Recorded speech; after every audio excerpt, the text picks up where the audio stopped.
Good morning, Ohio gozaimasu and buenos dias to you. Come on down, sit at your desk. Come on in. Welcome back to another lesson of Samurai Academy. 髪の毛を黒く染めろって殴られるに決まってる。理不尽。うわー、どこを走るな。Yes, another episode, another class, another lesson. Did I already say lesson? I feel like I said lesson way too many times already. Anyways, welcome back. Today we're going to be doing the part 2 of the part 1 that we made of our first lesson of Samurai Academy, of when they were doing Samurai training. So this episode of Samurai Academy, we're going to be doing basically the second part of Samurai training, I think it was the last one we're doing. But this time, it will be a little bit different. We will be doing homework. You might be asking me, how are we going to do homework? It's like a YouTube video. Well, I'm just going to ask a question at the end of the video, and you're going to respond to me in the comment section. If you get it right, I will reply to your comment, and if you get it wrong, I won't reply at all. That's just how it's going to be. Yeah, no long intro today. Let's get straight to it. Anyway, Samurai, Shinobi, Nerd, Weeps, Geeks, or anything between. Sit back, relax, enjoy the intro, because I said that last time. I don't know if I messed up on Terrific Turf on Tuesday. Enjoy the video, roll the intro, let's get this over with, shall we?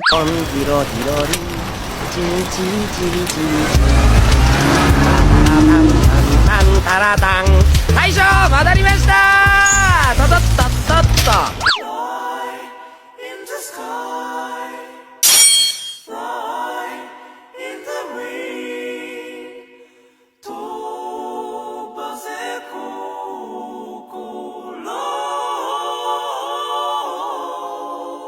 The right content for you. All right, back to it. Right. Good morning. Hi, good morning. I think last time they were at the house. Oh, yes, they were. That is so cute. He made it. Oh my god. Oh, thank you.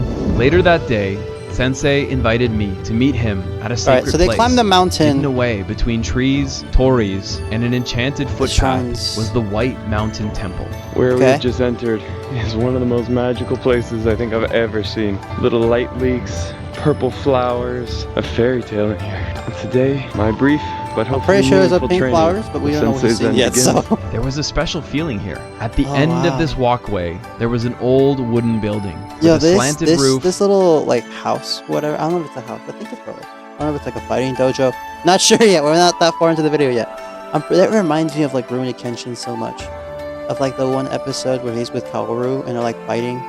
Not fight. I think he just brought in the. I forgot what the kid's name was. But I think it was that one episode where he brought, like, the kid. And he told him, you're going to learn this fighting style. You're not going to learn my fighting style.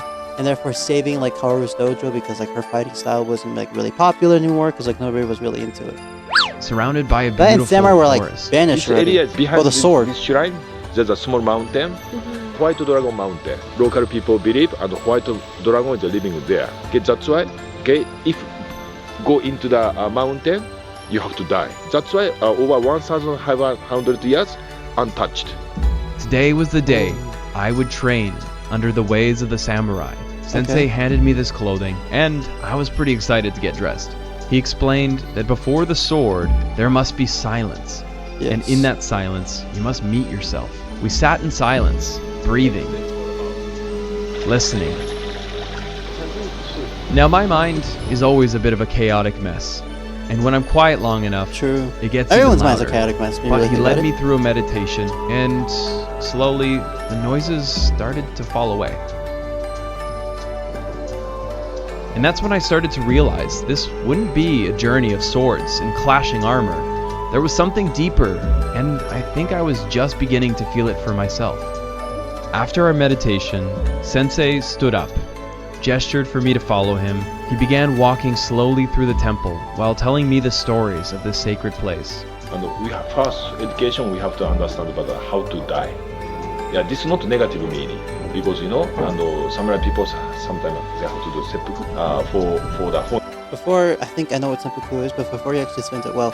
In Senpuku, I don't know if you've seen The Last Samurai with Tom Cruise or whatever, but it's like a soldier. The premise of the movie is basically a soldier from America goes to Japan, I don't know if he gets captured by samurai or he like goes to samurai, something like that, I forgot.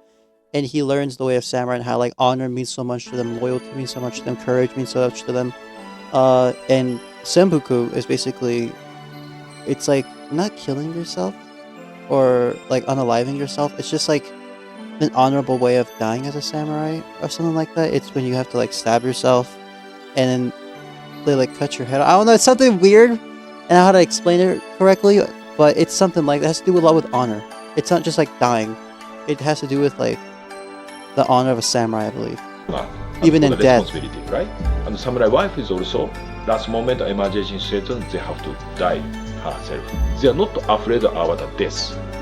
They are always very deep accept to the death.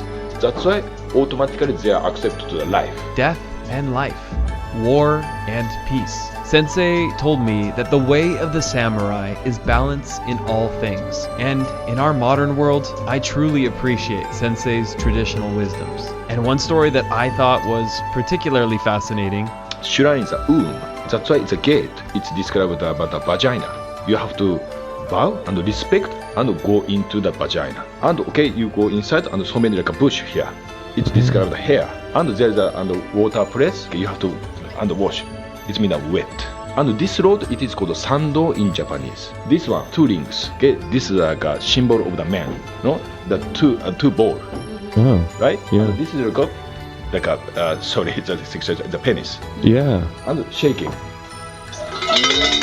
Okay. Oh, After that, through the coin. yeah. It's explosion. Ah. Oh, really? And Wow. break. Yeah. And okay, and go back, you Yeah. become a reborn. Ah. Yeah, that's the concept of the Oh, okay. It's like metaphor. Not metaphor. Just outside the but- shrine, Sensei stopped suddenly. As like weird as that was to say and like to explain, I can kind of understand what he was trying to say. And placed his hand on a tree.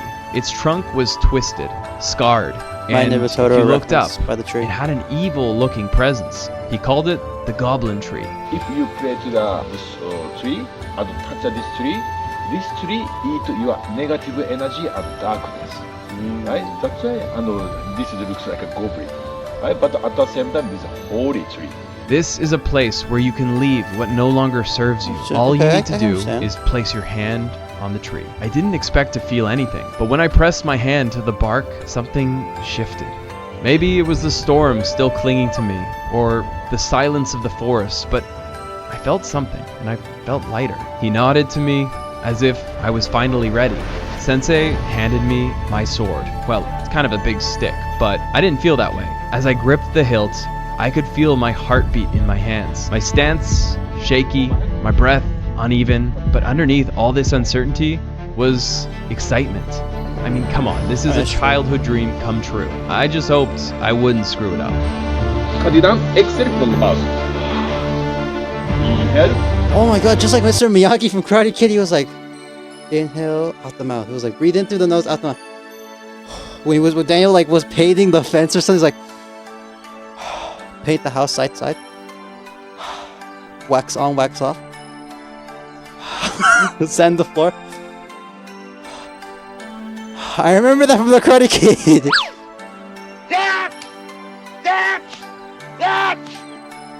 Show me paint the fence.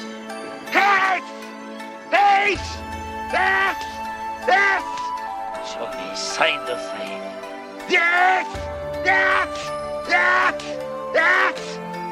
Show me sand on floor.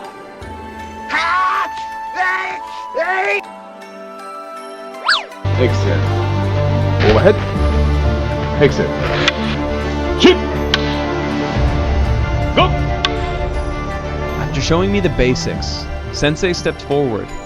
This time, he wasn't holding the wooden stick, he was holding his katana, forged with precision. I beautiful stepped katana. back and watched the master not only control his sword, but the world around him. Sensei moved with total control. Oh, did you see the Every way he's step. like shifting his sword? I don't know if you can. It's like Every from the breath, dull side to the right to intention. like the sharp. You don't side. just watch something like that. You feel it. It wasn't just a weapon. This was an extension of him. What he showed me was what decades of discipline actually looks like. No, that's actually really impressive.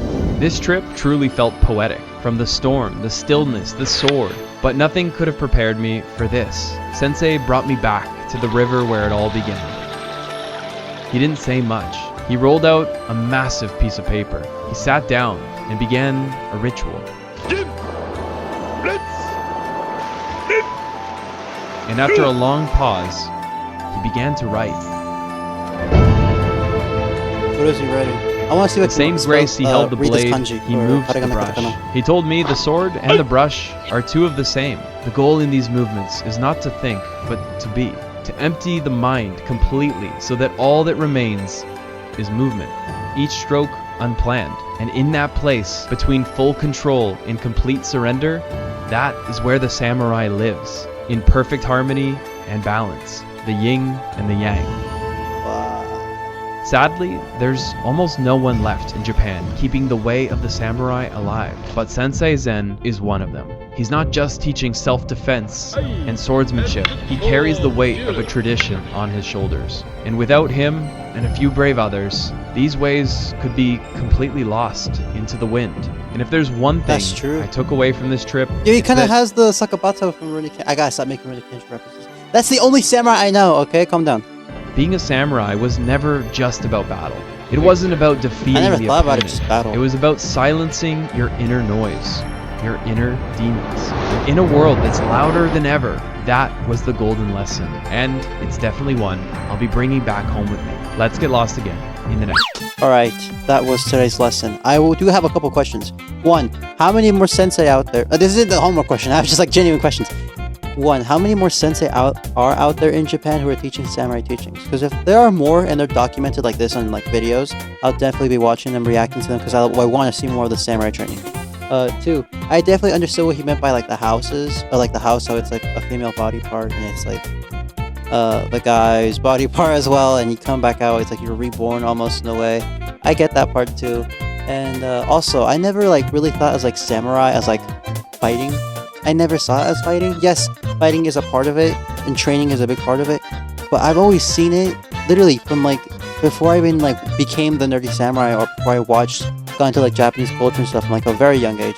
I always had a feeling it was about like honor and like being with oneself, being at peace with everybody, knowing you're like the highest up in the ranking of like Japanese warrior, or like loved by so many Japanese people and stuff. You're like have like the highest honor and the highest respect and the highest responsibilities.